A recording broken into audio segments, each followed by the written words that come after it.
എല്ലാ മനുഷ്യന്മാരെ ഇത്രയും ഹാപ്പിയായി തുള്ളിച്ചാടി ഞാൻ എവിടെ പോകുന്നതെന്നല്ലേ. ടൈം ലൈഫിൽ ഫസ്റ്റ് ടൈമായിട്ട് ഫെറിസ് വീലിൻ്റെ എക്സ്പീരിയൻസ് ചെയ്യാൻ പോവുക ഞാൻ. അങ്ങനെ ഒന്നും നോക്കിയില്ല,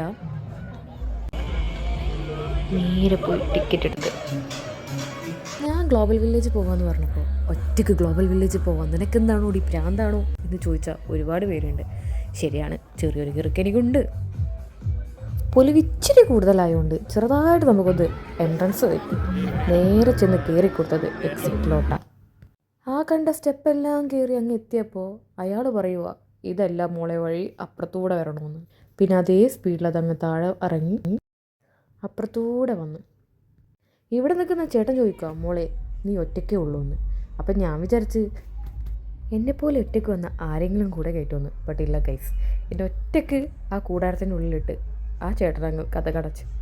പിന്നെ നമുക്ക് പേടിയില്ലാത്തതുകൊണ്ട് കുഴപ്പമില്ല. എന്നേക്കാൾ ഗതി കിട്ടവൻ ഈ ലോകത്ത് വേറെ ആരെങ്കിലും കാണുമോ?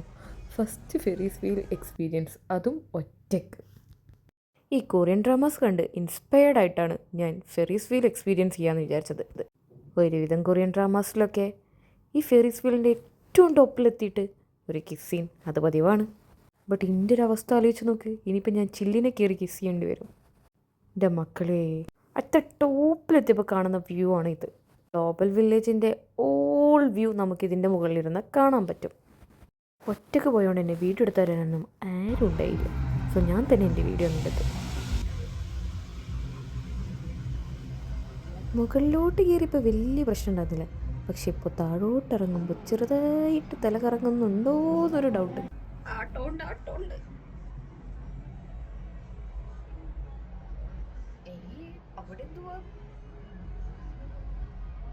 ചേടാ, we should respect others privacy എന്നാണല്ലോ.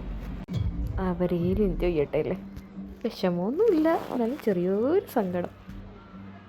അപ്പം അത്രയുള്ള മനുഷ്യന്മാരെ വീഡിയോ ഇഷ്ടപ്പെട്ട ഷെയർ ആൻഡ് സബ്സ്ക്രൈബ്.